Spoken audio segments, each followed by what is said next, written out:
Welcome to my July garden journal. Come check out my jalapenos and see where we got to in July.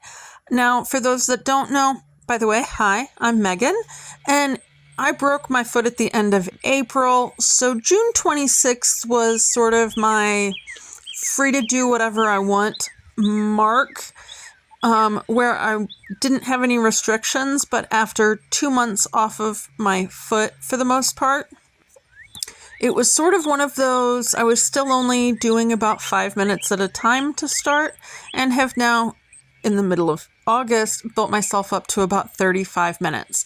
Now, when you're only doing 5 minutes at a time, pretty much all of July, I just got mowing done. But I had hoped to get all of this stuff cleaned up and back on track for the year. It didn't happen. Surprise, surprise.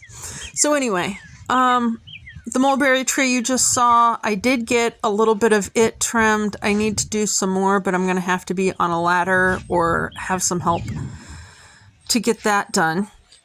The glads have been blooming beautifully. One of the kids put in peony loops around a couple bunches of them. I need to order some more. I did have one that kind of was too short to catch until it was too late for me to notice it. Anyway, so I did do a bunch of weeding over in this area and get some mulch down in May, hobbling out here and then sitting down. But I would like to dig this area, get the grass and ditch lilies out. And this naked lady that somehow migrated in here from, I'm not sure where. Like, it would have made sense if it had been there all along from the time I first planted the daffodils. But it hasn't been. It's just been the last couple of years. So anyway, I would like to dig that section and get the ditch lilies out. This middle section and get the ditch lilies out.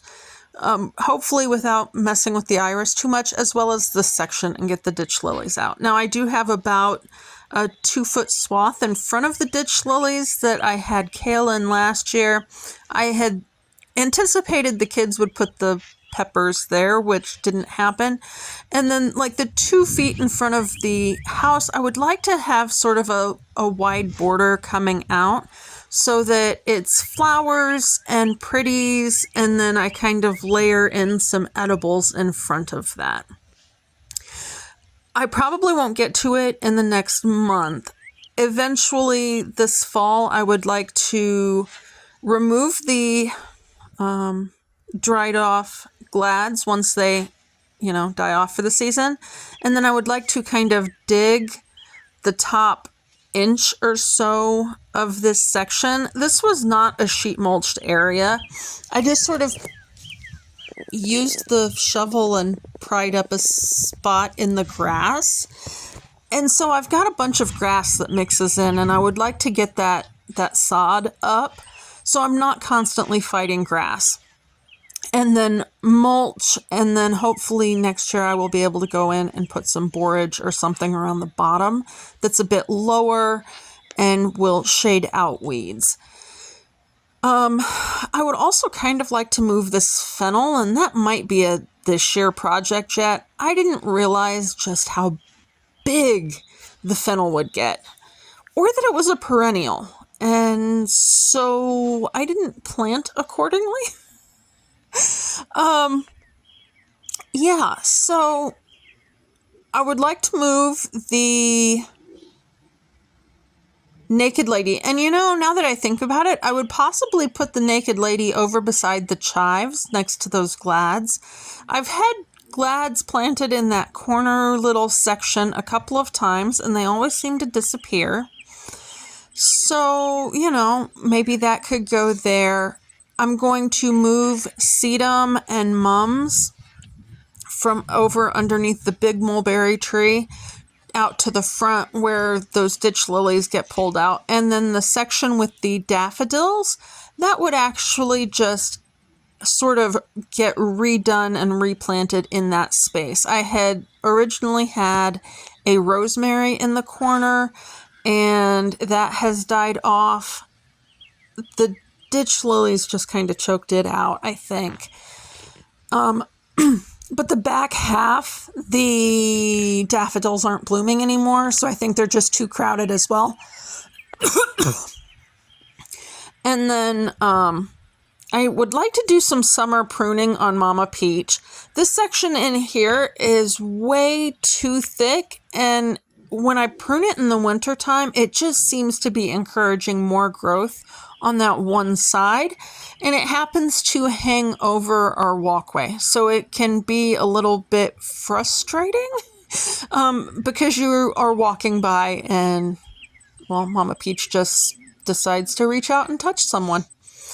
I was really happy to see that we got any peaches this year. We had a late frost, and it was right as the buds were about to open, so most of them just froze, and they did not actually bloom. If they had bloomed but not formed fruit yet, I think we would have gotten more this year. As it turned out, we got 7 on the tree total that I think, because at this point I counted 5. I had already had 2 drop. Of the 5 that were left, I think I wound up getting 3 of them. For those following the peach tree saga, they did have some Oriental moth damage, but I didn't find any worms in the ones I cut open. One I do think had a wasp nesting in it. That came out after I got it inside. That was a mess. But no worms. The fruit was gigantic, like softball size. And no signs of brown rot at all, which I have dealt with the last couple of years. Now, I did get 1 spray in this spring, so that is good. I also did some pruning. This one and a fairly large branch on the other side. I didn't get to this section. And like this branch that's hanging down here, I think was possibly being supported by the one that was even lower before. So I'd like to like trim up so I can mow under it more easily, as well as thin out this area. And that way it's got some more airflow. It's not trying to grab your shoulder as you walk past. And hopefully it will kind of even out. And I'm hoping to do that this summer so that it will hopefully not continue trying to constantly regrow in that one spot. Now, this large mulberry tree, every year I have to prune this side pretty well, or it is touching the trailer. And over the years, I have also limbed it up. Believe it or not, this tree is not terribly old. It is 6 or 7 years, maybe 8 max. But I want to take out a couple fairly large limbs that are hitting the house and crowding the stairway. I did plant some begonias that I got on clearance at Lowe's. After I prune, I have these lights that are basically, the light on the outside quit working. So what I did was I replaced it with a solar spotlight thing that I had gotten for inside, and I just basically wrapped that around the old light, and it is hanging right at the doorway. But then I got these fairy lights, and I would like to hang them up. Not fairy lights as in the little itty bitty ones, but I would like to limb these up and then have like, I don't know, just firefly lights, I guess. Some storm damage. The wind a few weeks ago, I want to say it took out the top thing. It pulled it down. Like it was blowing in and out, and it cracked one of the panels. So I need to replace that and then get the top part put back in. Now, this section has changed since this footage was taken. I did remove some strawberries where these totes were or are and make a strawberry patch for my cousin. But I need to get the soil off of the patio and into these totes, and then get those planted for this fall. There's the sedum that I would like to move over to the front. It's not the right time of year to do that, but, I can be ready for next spring. And then, I don't know if you can tell, but that's a dog cable coming off that deck railing. I think he was trying to go see another dog. Anyway, I need to fix the railing on the porch because it came off the porch, down over top of the black-eyed Susans, and back into the sedum, and somehow pulled the grill in there as well. I don't know. It's a mess. Yeah, but I need to fix that project before I get tagged for it. The Ginko tree needs to be planted. I had the lot flagged so that I could plant that just before I broke my foot, and I didn't get it planted. So I just need to get the Ginko tree in the ground. And then these are the early girl tomatoes that the kids planted while I was laid up. And they aren't what I thought. I thought I was getting a fairly large slicer tomato, and they're barely larger than a cherry tomato. Now, last year... Okay, guess you're still there. Oh yeah, you get to see the excitement. So the day before this, I had been trying to mow off over top of the strawberry plants Please come back again. some tall grass. Because I haven't been weed eating either. I would, but... Yeah, no. Anyway, we have lost one bunny out of the yard. It was in a nest that was literally in the middle of the yard. So anyway, we buried it. They didn't have parents around. So I'm hoping that maybe that's where the parents were at. I don't know. Anywho, because the peach trees didn't really produce this year, the cherry tree has been hit pretty hard by the Oriental moths, and is already defoliating for fall. I also need to get these maple trees pruned up because it's getting very hard to mow under. This currant bush, I would like to get these. They're actually what I normally root strawberries in. That is another currant cutting that I had made. I would like to get it planted so that I've got 2 currant bushes so they can pollinate. And then I would like to get that whole area mulched, and I'll probably I've got a few more boxes that I can sheet mulch with, and put some strawberries in over there. Now, I had ordered some begonias, so one of the things I got done in July was putting these... I had ordered begonia tubers, bulbs, whatever you want to call them, from Aldi's, and apparently they didn't get those in this region, so what they brought me was a 25-pack of Glad bulbs. So I've come in here behind the naked ladies, before the naked ladies were up, and put in a few Glads, as well as at the corner of the back bed, which I think I'm actually going to try and plant some asparagus across the back to just kind of shrink that, because the asparagus is doing okay over here in fairly low light.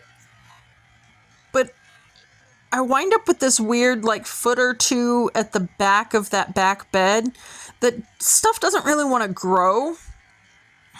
And so asparagus would give me a harvest and I not really have to think about it. And then I can plant in front of that. I do need to get in here, weed again, as well as trim this pokeberry monstrosity back in this corner.